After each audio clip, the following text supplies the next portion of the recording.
And we're back with more Gotham interviews. Peace, everyone. Welcome. Good day. Today is Monday. What is September 23rd? And we have two interviews today. First is with at-large candidate Mindy Pechenuk.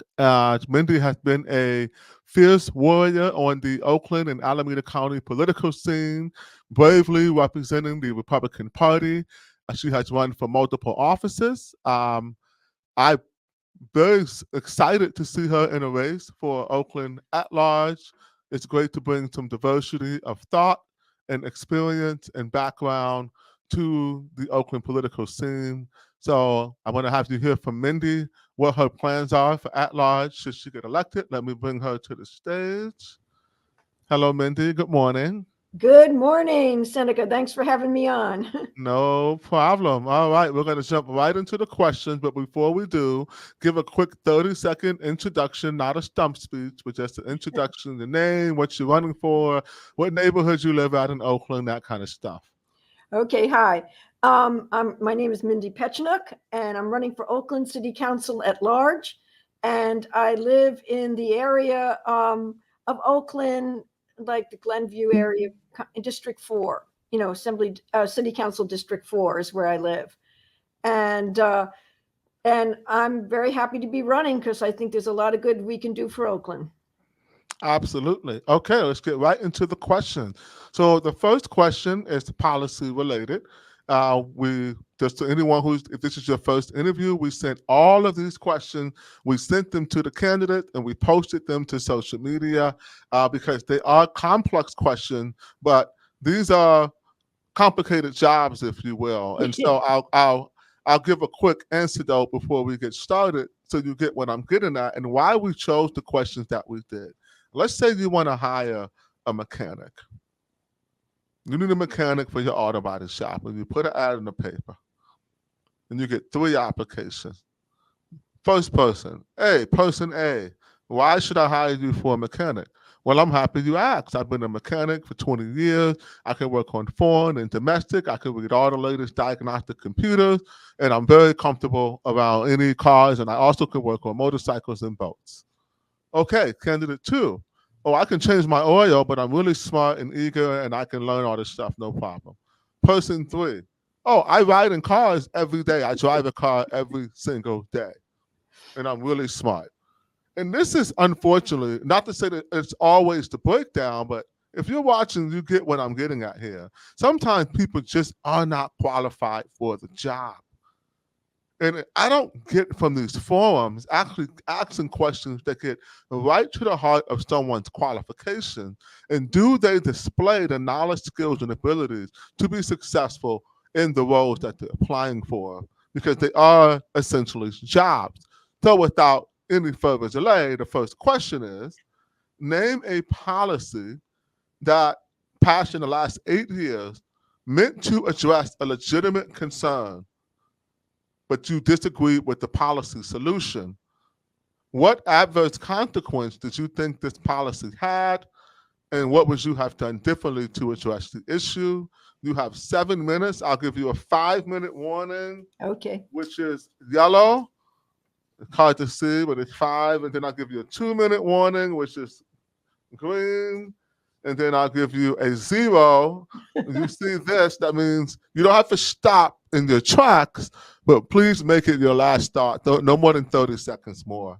After that, or I'm going to have to cut you off to be fair to all of the candidates. Okay, and then let me start my timer here. If you don't have to use all 7 minutes, if you have any time left, then you can we have more time to talk. Okay. The good stuff people want to hear. All right, and go. Well, to start with, there's several policies actually that I disagree with that have been passed. One to start with is the ordinances that are chaining the hands of our police from being able to do their job. I've done 3 ride-alongs with the Oakland police to really get firsthand knowledge and expertise from them what is going on. And it's been the most phenomenal experience working with them. They're great. And what over and over has been told, it's the city ordinances. that are holding us back from actually, first of all, being able to do our job, by what they've done with, the use of force, where they have to report every single thing, even if they just basically put their hand on somebody to handcuff them. They're overburdened with bureaucratic work. And of course, this is why I support the recall of Sheng Tao and the recall of Pamela Price, because that's also part of the problem with the police being able, because as they say, you arrest somebody, but they're back out on the street in a minute. And it's the same people over and over again that are doing the crimes. So the first thing is to get rid of the city ordinances, sit down with it and streamline, take out everything that these officers are holding back our officers from doing what they can do, including, they can't even go over 50 miles an hour in a high-speed chase, even if somebody's being kidnapped without getting permission. But then the problem is the ordinances hold the police officers liable.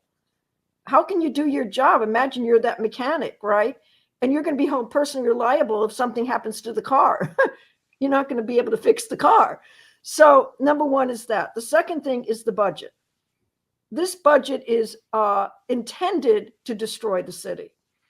And what I would do, is go in there, cut out a lot of the funding to a lot of the NGOs. There are some good ones, nonprofits, but a lot of them don't need to be funded. They're makeshift measures for problems where we got to get to root cause. Then what I would do is make sure we bring industry and manufacturing. This city is suffering. We were once a great industrial city in Oakland. And you saw at East Oakland, for example, where I spend a lot of time. It used to have Chevrolet, Del Monte Foods, you name it. It was functioning. Families could grow and prosper. Kids could have community. So what happened? Intentionally, that was all stripped out of East Oakland. And now you got guns and drugs all over the place. Is that not intentional? Why would you deindustrialize Oakland? Why would you do that and put in what we have? So the first thing is we got to bring in industry and manufacturing. Second thing is we got to deal with creating a basis, like to have the SNL idea back for funding, building, not have all these big developers. We're building all these big high rises and nobody can live in it, as opposed to actually training and having skill jobs. And the last thing I would just say, that because I could speak for hours on this, but I know I only have a few more minutes, which is that you have to have somebody who knows what a real economy is, how we actually produce. How do we have education that produces children who are literate? The fact that 75% of the Black and Latino children are not reading at grade level, that to me is shameful. It's sick. It's shameful. It's shameful. Exactly. We're destroying our future. So as part of my job as city council to make Oakland productive again is to oversee and change the whole education policy so our children can actually be taught skills, they can be taught reading and writing, and have a future ahead of them. And if your city isn't committed to that, what is your city committed to? So I disagree with most of the budget, the way it's used for these makeshift programs, which are only making it worse and intentionally worse. So I can leave it at that. I can say a lot more, but no, great, because it leaves me with 3 minutes to ask some questions. So okay, I'm going to use the rest of your time. So the first one you brought up, a lot of the issues that you discussed that are hamstringing our police, they're products of the negotiated settlement agreement, not necessarily under the purview of city council. So what would be your plan to deal with the NSA, considering that it was just extended by the federal monitor and judge, forgot the judge name, but he's been one of the main judges who rules on war charge or whatever his name is. He's a problem. He's an activist judge. And he's ruled to extend this NSA. What are your thoughts on that? Because I'm all about solutions. It's great that you can identify the problem that our police have been defunded, demoralized, and dismantled, as I like to say. But a lot of the procedures that you describe, the needless bureaucracy that is keeping them busy so they can't do actual policing, that's a product, again, of the NSA. So what are your thoughts on that, and how do you plan to address it if you should win at large? If I should win, well, one thing is I think we I agree. The oversight committees are more of a problem. They're a problem. And partially it's become like an industry. If I'm thinking of the same person that you're thinking of, you mentioned, it's like a business, not like police. Robert Warsaw, who's paid $1 million a year. Yeah, exactly. So the first thing as a city councilman would be to figure out how to create ordinances that can overcome. I don't know, obviously I think we should disband the commission and find a way. The police commission. The police commission, yeah, to find a way legally within the bounds of the city council, either that we can create ordinances that will override their control, or is the city able to say, wait a minute, no, this is hurting our city. We as a city council do not want to see this anymore. So we're going to take matters into our hand and figure out how to negotiate, because our city is being destroyed. And the crime is out of control. And I believe it's all deliberate. So therefore, we have to find the means through the city council to deal with that. And I also believe, and I'll say one last thing, because I think, and clearly, I support Trump for president, because I think we need a federal government that can help us. It's hard to do it in a city by itself. But if you have a strong federal government that supports the kinds of views that we all want, then they can also come in and help override some of these commissions and help to take them out. And I think you need that kind of federal help to be able to do it. Awesome. Perfect timing. I was just about to bring up my pink slip here. Okay, moving on to the next question. And I have, if we have enough time, I have some questions about the education aspect. Okay. But the next question is, Section 218 of the city charter restricts council members from interfering in administrative affairs. It's actually a misdemeanor, punishable by removal from office and a year in jail and upwards of $1,000 fine. How did this law affect your ability to deliver on your campaign promises? Well, it very much affects it, because the city council. Oh, you have 7 minutes. Okay, the city council, the mayor's office, the administrators, we have to work as one unit. It's otherwise you have a disjointed body that cannot function. And so therefore, this needs to be repealed. It needs to be taken out of the charter, like a lot of other things I could say that need to be taken out of the charter. My list is long. But on that particular section 218, look, if I want to implement a new economic policy for the city, as a city council person, I'm going to need to work with the mayor. I'm going to need you can work with the mayor and city administrator's office. Yeah. But you can work with them. What you cannot do under 218, except for the purpose of inquiry, you cannot talk to department heads or city staff. Okay, got it. Okay, but and I disagree with too, because one of the reasons you need to be able to talk to department heads is because you need this interface collaboration. These are, like you said, complex questions.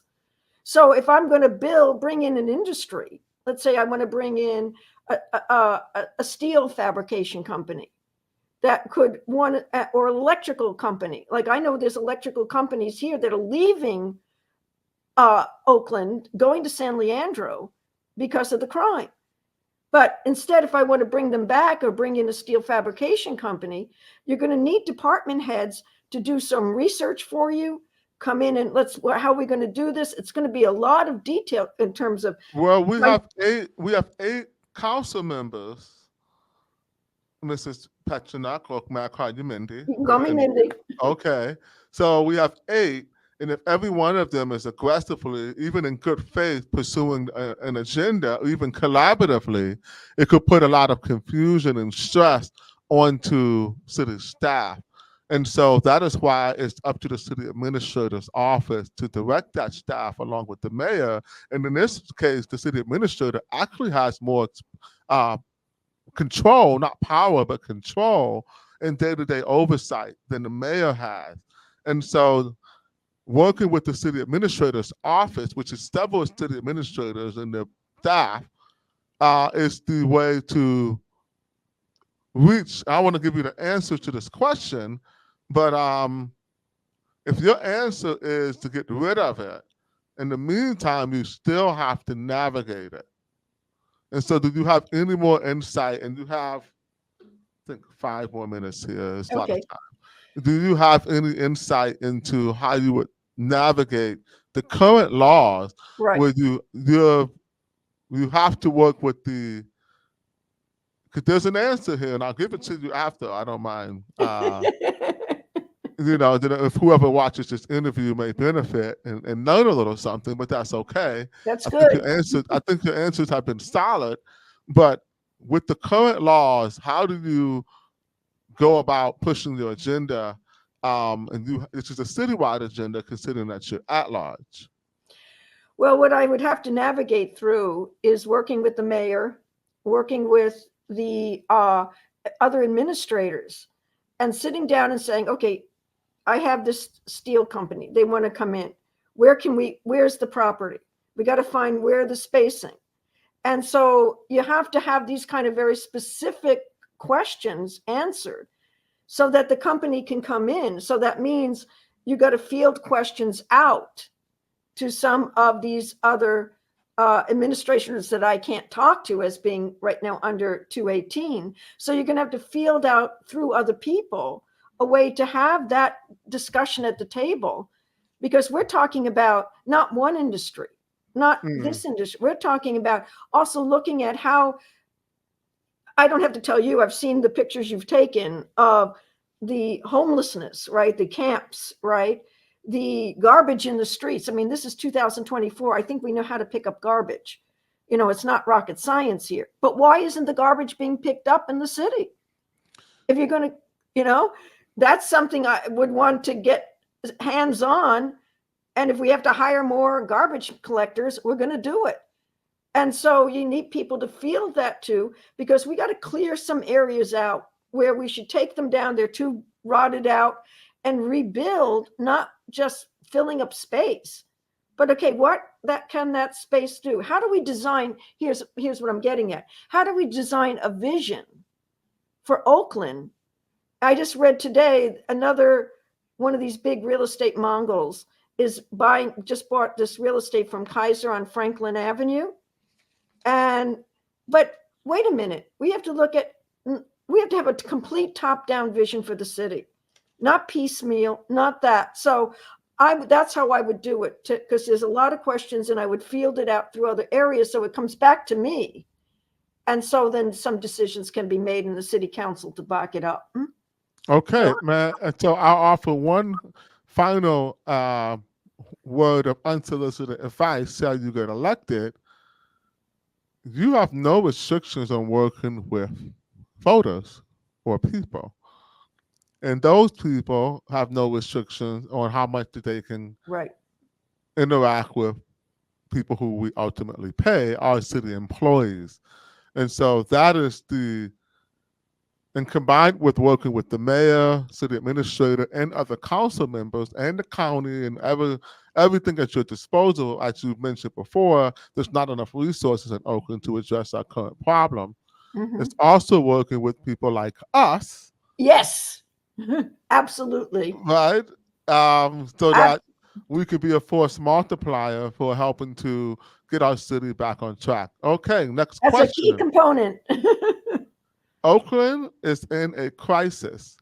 What would be your area of focus, and how do you plan to use your vote as a council member to help the city, to help reform Oakland? You have 4 minutes. Okay, well, I consider whether it's homelessness, the drugs, the unemployment, and the crime, they're all 4 factors that are a one.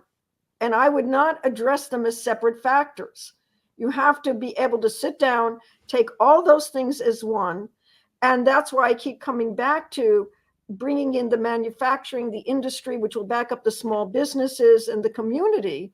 And like you said, if you don't get the city productive again with a healthy economy where we're growing, and it's in that context you can clean up the crime. In that context, you can clean up homelessness, because you're creating productive employment for people, and those who are too destroyed because of the drugs or mental illness, we have to give them facilities to live in. They're people. They've just been victims of a system. So again, and it goes back to what you just said earlier too, to bring the population in, the voters in, the citizens in, so they're part of the dialogue. I mean, that's how I run my campaign. I can't do it alone. That's why I say together, let us make Oakland safe and productive again. And so in that way, going back, working with the police, working with the fire. I mean, I've talked to some firemen and they told me one of the biggest causes of fires in Oakland is the homeless camps. And so it's that kind of deliberate way that I would go about it. I mean, I don't have time to go through all the details in 4 minutes, but that's how I would focus it. And that gets also at the education question of our children. Because to me, not one of these, if you try to fix one and you don't fix them all at the same time, it's like putting a Band-Aid and the cancer is going to get worse and worse and worse and worse. So that's Well, we are how I would going focus on. downhill. That is true. So, Yep. if public safety is your area of focus, and you do have some time for final words, but before we get to that, Mm-hmm. I'll put your website up. Yep. But I have another question. I always have a bonus question I don't tell Okay. people. So here's your gotcha question. What is at large? Or what is it supposed to be? Because I don't know what we have now. What is the at large position in your opinion? And how do you plan on using this position to help forward Oakland? Because most of us have no idea. What is at large even supposed to do? What does it mean? Well, it's a very special position. It's like you're second running the city beside the mayor, because you're responsible for the entirety of Oakland, not a slice of Oakland, but you're responsible to the entire population of this city. And therefore you have to dedicate your life to that. This is why I decided to run, because living here for 7 years in Oakland, I'm originally from New York, lived in Chicago for 27 years, and proud to say I'm 72, which does give me a little life experience, which is that what I've seen in Oakland since I've lived here has torn me up.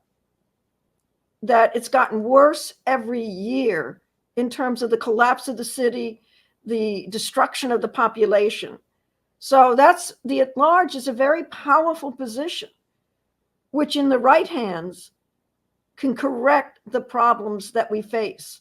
Every problem we have in Oakland is solvable, but you have to have somebody in the at large position that oversees the entire city of Oakland, that says, I'm going to make sure the entire city is actually brought out of this hell in the time that I could be in office, to reach out, as I said, with the federal help, because I personally believe that there is not a problem we can't fix.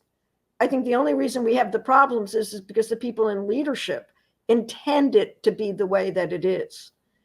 And that's why, Manage the decline of our cities. Well, yeah, I agree with you there. We have to move on because that's just a bonus sure. question. I want to give Okay. you a full 2 minutes for your last stump speech. But are there any final thoughts in your last couple minutes here with us that you would like to leave with voters who are going to be getting ballots in the mail in just 2 short weeks? Yeah, there's a couple of thoughts. I'm reaching out to all of you in Oakland to bring in an outsider. I'm not part of the inside crowd that has been running this city for umpteen years and has destroyed it. And I mean, over several generations. And it's time to not just go by, is somebody a Republican? Is somebody a Democrat? Is somebody an MPP? We got to do what's right for the people of the city and right for the future generations born and waiting to be born. And that's not a party question. And that's why I encourage you and ask you to vote for me, an outsider, not part of the city structure as such, but, elected structure or the usual machine structure. That's why I appreciate Seneca doing these interviews. That's why, as I said earlier, supported the recall campaigns of both Price and Sheng Tao. And why I also would ask you to vote for Trump, because we need somebody in the federal government that is going to work with us. And a vote for me and putting me in there. I've had 50 years experience in these areas of economics, in these areas of education, and I know a lot and could share a lot. And I want to work with people who are in who want the same commitment. No more pay to play.